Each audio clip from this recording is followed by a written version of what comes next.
గుంటూరు జిల్లాలో డాక్టర్ దేవి లక్ష్మి పోలీసులను ఆశ్రయించారు. ప్రేమించి పెళ్లి చేసుకున్న తర్వాత జీజీహెచ్ డాక్టర్ సాయి వరకట్న వేధింపులకు పాల్పడుతున్నాడంటూ ఆవేదన చెందుతోంది. పెళ్లైన 10 రోజుల నుంచే కట్నం కోసం వేధిస్తున్నారంటూ పోలీసులకు ఫిర్యాదు చేసినా పట్టించుకోవడం లేదని కన్నీరు మున్నీరవుతోంది.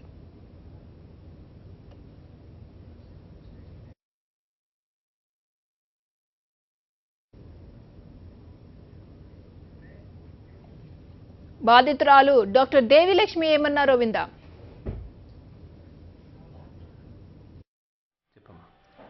నా పేరు బేబీ లక్ష్మి అండి. నేను ఇప్పుడు కిమ్స్ అమలాపురం కాలేజ్లో జనరల్ సర్జరీ పీజీగా చేస్తున్నాను. నా భర్త పేరు కొత్తపల్లి సాయికృష్ణ. ఆయన గుంటూరు గవర్నమెంట్ హాస్పిటల్లో సీనియర్ రెసిడెంట్గా చేస్తున్నారు. మా మామగారు రెక్టర్ నాగార్జున యూనివర్సిటీ కొత్తపల్లి సాంబశివరావు గారు. మా అత్తగారు ఫీల్డ్ ఆఫీసర్ టొబాకో బోర్డ్ గుంటూరులో. ఆమె పేరు కృష్ణశ్రీ అండి. నాకు సీటు రావటం వల్ల నేను కిమ్స్ మెడికల్ కాలేజ్లో పీజీ జనరల్ సర్జరీలో జాయిన్ అయ్యాను 2015వ సంవత్సరంలో. జాయిన్ అయిన నెలకే నన్ను నా గురించి కనుక్కొని అంతా ఎంక్వైరీ చేసి మా హస్బెండ్ నన్ను పెళ్లి చేసుకుంటాను అని నా దగ్గరికి వచ్చారు. ఆ విషయం మా తల్లిదండ్రులకి చెప్పి వాళ్ళ గురించి కనుక్కున్నాక ఇంట్లో అంతా ఒప్పుకున్నాక అప్పుడు పెళ్లి చేసుకున్నాము. పెళ్లి చేసుకున్నాక 10 రోజుల నుంచి నన్ను హింసిస్తూనే ఉన్నాడు. నేను నీతో కాపురం చేయను, నువ్వు నాకు అవసరం లేదు అని అంటూనే ఉన్నాడు. అప్పటి నుంచి కాపురం చేయకుండా గొంతు పట్టుకొని నువ్వేమైనా 15 కోట్లు తెచ్చావా, నువ్వేమైనా 100 కోట్లు తెచ్చావా అని హింసిస్తూనే ఉండేవాడు. ఈ విషయంపై మా అత్తగారికి మా మామగారికి ఎన్నిసార్లు చెప్పినా మా అబ్బాయి ఏం అలాంటోడు కాదు, నువ్వే చెడ్డదానివి అన్నట్లు నన్ను అన్నారు చాలాసార్లు. ఇదంతా జరిగాక కూడా నేను 14 నెలలు ఓపిక పట్టాను. ఈరోజు నాకు డైవర్స్ ఇస్తామంటున్నారు, 20 లక్షలు ఇచ్చేస్తాము, డైవర్స్ ఇచ్చేసేయి మా అబ్బాయి దగ్గర నుంచి వెళ్ళిపో అన్న మాటలు అంటున్నారు. వాళ్ళు అంత చదువుకొని అంత ఎడ్యుకేటెడ్ పీపుల్ అయి ఉండి కూడా ఇలాంటి మాటలు అంటే నాకు చాలా బాధ వేసి నేను మొన్న 21వ తారీఖు నేను టాబ్లెట్స్ తీసుకొని సూసైడ్ చేసుకుందాం అని అనుకున్నాను. కనీసం హాస్పిటల్లో అడ్మిట్ అయి ఉన్న 4 రోజులు కనీసం చూడటానికి కూడా రాలేదు. ఇంకా బెదిరించారు, మేము ఇంకా ఎక్కువ డబ్బులు ఇస్తాము, డైవర్స్ ఇచ్చేసాయి మా అబ్బాయి దగ్గర నుంచి అని. మధ్యలో నేను జాయిన్ అయినప్పటి నుంచి పెళ్ళి అయినప్పటి దగ్గర నుంచి నన్ను అనుమానిస్తూనే ఉన్నాడు. నేను డ్యూటీకి వెళ్ళినా నువ్వు ఎవరితో పడుకొని వచ్చావు అని అనేవాడు. అలాంటి చాలా మాటలతో ఇబ్బంది పెట్టేవాడు. నాతో కాపురం చేసేవాడు కాదు, వేరే అమ్మాయిలకి మెసేజ్లు అట్లాంటివి చేసేవాడు. ఎందుకు ఏంటి అని అడిగితే వాళ్ళ అమ్మ నాన్నగారికి చూపించినా మా అబ్బాయి మంచోడు అని అనేవాళ్ళు. కానీ ఏమీ నచ్చ చెప్పడం, ఏమన్నా తప్పు చేస్తే సరిదిద్దడం అలాంటివి ఎప్పుడూ ప్రయత్నించలేదు వాళ్ళు. నేను ఈరోజు కాపురం ఎందుకు చేయట్లేదు, నన్ను ఎందుకు ఇట్లా ఇబ్బంది పెడుతున్నారు, మీకు కట్నం సరిపోలేదని మీరు ఇట్లా చేస్తున్నారా అంటే డైవర్స్ ఇస్తున్నారు. ఈరోజు నన్ను ఇలా ఇబ్బంది పెట్టి ఇలా నా జీవితం ఇంకా నాకు వద్దు అని నా జీవితం నాశనం చేస్తున్నారు. ఇలాంటి విషయం మీద మీరు నాకు న్యాయం చేస్తారని కోరుకుంటారని నేను మీడియా ముందుకు వచ్చాను ఈరోజు.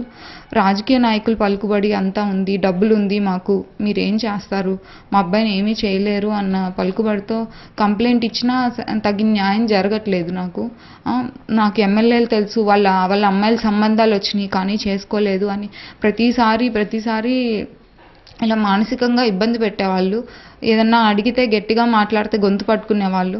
ఫోన్లు తీసేసుకొని నన్ను అసలు చదువుకోనీయకుండా చాలా ఇబ్బందులు పెట్టారు.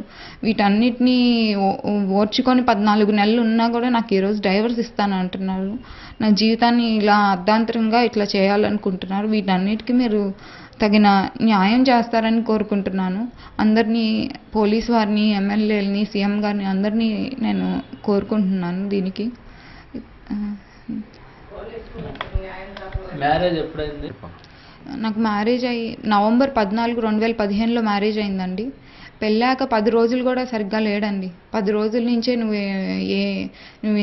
ఏమన్నా ఇంత కట్నం ఇచ్చావా, మీ నాన్న ఏమైనా 15 కోట్లు ఇచ్చాడా అన్న మాటలతో మానసికంగా ఇలా శారీరకంగా హింసించేవాడు.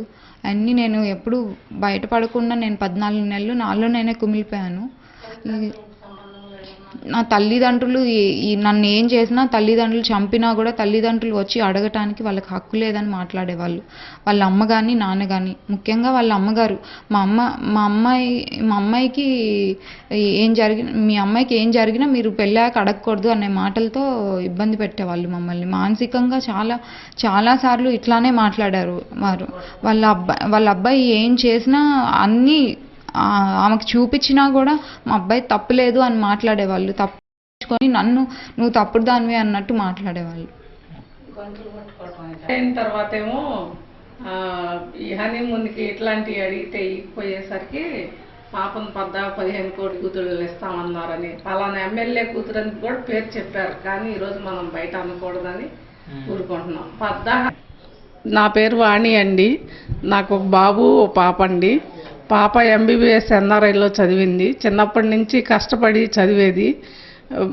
అమలాపురంలో కిమ్స్ కాలేజీలో PG సీట్ తెచ్చుకుంది. జాయిన్ అయిన దగ్గర నుంచే ఫ్రెండ్స్ ద్వారా వాళ్ళ చేత అడిగిచ్చి ఆ బాబు వాళ్ళ పేరెంట్స్కి చెప్పి మాకు చెప్పి అందరి ఇష్ట ప్రకారమే వాళ్ళు బాగా పూర్తిగా ఇష్టంతోనే పెళ్లి కుదుర్చుకున్నాము. కుదుర్చుకున్న తర్వాత ఫస్ట్ ఏమో కట్నాలు కానుకలు ఏమీ వద్దు, పెళ్లి గ్రాండ్గా చేయండి అన్నారు. సరే దానికి ఒప్పుకున్నాక మధ్యలో అన్నీ అడగటం మొదలు పెట్టారండి. అవి తర్వాత మేమేమి ఇవ్వాల. 10 ఎకరాల పొలము 100 సవర్లు బంగారం ఇస్తామని చెప్పాము. ఆ మాట మీదే నిలబడ్డాం. పెళ్లి మట్టి బాగా చేసామండి. వాళ్ళు ఒక బాబు అయ్యుండి ఒక పూట కూడా ఒక రిసెప్షన్ కానీ వాళ్ళు ఏమీ ఖర్చు పెట్టకుండా మొత్తం మా చేత పెట్టించి తర్వాత అసలు వాళ్ళ చేతికి ఏమీ ఇవ్వలేదు. ఖర్చు అంతా మేము పెట్టాం కదా. పెళ్లి దాకా బాగా నటించి పెళ్లి చేసిన దాకా బాగా ఉన్నారండి మాతోటి. పెళ్ళైన దగ్గర నుంచి మాతో కానీ మా అమ్మాయితో కానీ అసలు సరిగ్గా లేరు. ఇట్లా ఇబ్బందులు పెడుతున్నారని కాపురం పెట్టి 4వ రోజే ఫోన్ చేస్తే, మీ పెళ్ళైనాక అసలు మీకు సంబంధం లేదు, మీరు అసలు పట్టించుకోకూడదు అని నాకు వార్నింగ్ ఇచ్చింది ఆమె ఫోన్లోనే. తర్వాత బారికి ఇబ్బందులు పెడతానే ఉన్నాడు పాపని. హాస్పిటల్లో కానీ ఎవరితో పడుకున్నావని కానీ గొంతులు పట్టుకోవటం ఎన్నో రకాలుగా హింసలు పెట్టాడు. అవన్నీ అడిగినా కూడా అసలు మా అబ్బాయి ఏం చేయలేదంటారే కానీ బాబుకు ఒకటన్నా తప్పు అని చెప్పుకోకుండా బారికి 14 నెలలు మా అమ్మాయినే బాధలు పెట్టారు. చివరికి ఇట్లా జరుగుతుంటే మేము వెళ్ళాము. ఏంటి మా అమ్మాయిని ఎందుకు చేసుకున్నారు, మరి మీరు కట్నం చాలినప్పుడు ఇవాళ మరి మా అమ్మాయితో కాపురం చేయకుండా ఎందుకని ఇట్లా ఉంటాము అని అడిగితే, మా అబ్బాయికి అక్కర్లేదు మీరు వద్దు అని అన్నారండి. అంటే మరి మా అమ్మాయి జీవితం గురించి ఏంటి అని అడిగితే 20 లక్షలు ఇస్తామన్నారు. ఆ 20 లక్షలు ఇస్తామన్నారని మా అమ్మాయికి బాధేసి మాత్రలు మింగి హాస్పిటల్లో జాయిన్ అయినా కనీసం 3 ఒక్కళ్ళు కూడా హాస్పిటల్కి రాకుండా 3వ రోజు మేము కేసు పెట్టినాక పోలీసుల దగ్గరికి వచ్చి ఒక రోజల్లా కూర్చొని వాళ్ళకి ఏదో ఇచ్చేసి మేము పోలీసుల దగ్గరికి వెళ్తే వాళ్ళు మా దగ్గర స్టేట్మెంట్ మేము ఒకటి చెప్తే వాళ్ళు వేరే రకంగా రాసి ఏంటని అడిగితే అది స్టేట్మెంట్ కూడా చింపేశారు రైటరు. వాళ్ళు అన్నిటిల్లో పిల్లనెట మోసం చేశారో ఆఖరికి పోలీస్ స్టేషన్ దగ్గర కూడా పిల్లకి అన్యాయం జరిగింది. ఇంకా చివరికి ఎన్ని విధాల ఆలోచించినా మాకు ఒక మీడియా ద్వారానే వాళ్ళ మోసం అన్నీ తెలుస్తాయని, మా అమ్మాయికి న్యాయం జరుగుద్దని ఏ దారి లేక ఎప్పుడు బయటికి రానాళ్ళం ఇట్లా బయటికి రావాల్సి వచ్చింది. మాకు న్యాయం కావాలండి. పిల్లని 15 నెలల నుంచి వాళ్ళు హింసించారు. ఈరోజు వద్దంటున్నారు. మరి ఆ అమ్మాయి జీవితం ఏంటి? 15 నెలలు బాధలు పడింది. నువ్వు డబ్బులతోటే 20 లక్షలు ఇచ్చి జీవితం ఆగం చేస్తే ఆ అమ్మాయి ఎట్లా బతుకుద్దండి? హాస్పిటల్ వాళ్ళు మంచి వాళ్ళు అయ్యి వాళ్ళు అన్నీ మంచిగా చూసి ఆ అమ్మాయిని కాపాడారు. కనీసం డైవోర్స్ ఇవ్వకముందు తల్లి తండ్రి ఆ అబ్బాయికి బాధ్యత ఉంది కదా. ఒక్కళ్ళు కూడా రాకుండా హాస్పిటల్కి పోలీస్ స్టేషన్ దగ్గర ఒక రోజు కూర్చొని రాజకీయం చేసి మా అమ్మాయికి అన్యాయం చేసి వచ్చారండి వాళ్ళు చేసిన పని. మాకు అండదండలు ఉన్నాయి, వాళ్ళకి కట్నాలు చాలలేదు. మరి కట్నం చాలకేగా 14 నెలల్లో అమ్మాయితో కాపురం చేయకుండా ఇట్లా హింసలు పెట్టింది. మరి మేము ఎన్నిసార్లు అడిగినా మేమేం చేయలేను. దూలిపాళ్ళ నరేంద్ర కూతుర్ని ఇస్తామని చెప్పారండి. వాళ్ళు చెప్పిన మాటగా తప్పేముంది. ఆ మాట చాలాసార్లు పడింది. 100 కోట్లు ఇచ్చేస్తామన్నారు నరేంద్ర గారు అమ్మాయిని అని మా దగ్గర మా అమ్మాయి దగ్గర పద్దాక అదే మాట. అసలు ఏ రోజు ఒక ఆడపిల్లగా కానీ ఒక కోడలుగా కానీ కనీసం ఒక డాక్టర్ చదువుతుంది, ఆ అమ్మాయికి ఇంత కూడా ఇలువ అనేది ఇవ్వాల. ఆ అబ్బాయి ఎన్ని ఏసాలు వేసినా ఎన్ని చేసినా ఆఖరికి అమ్మాయి గదిలో నుంచి బయటకు వచ్చినా ఏంటి అని అడగకూడదు అని అన్నాడండి మా అమ్మాయిని.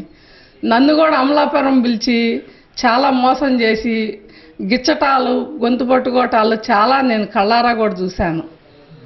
ఎక్కడ మార్చుకుంటారులే మా అమ్మాయి కూడా మెత్తడదని ఎన్ని విధాల 4 సార్లు పెద్ద మనుషులు వెళ్ళి ప్రయత్నం చేసినా వాళ్ళు అసలు ఏమీ సమాధానమే చెప్పలేదండి. చివరికి చాలా మనస్తాపంతో అమ్మాయి ఇట్లా చేసుకుంది. వాళ్ళు హాస్పిటల్ వాళ్ళు కాపాడి మా బిడ్డను బతికిచ్చారు.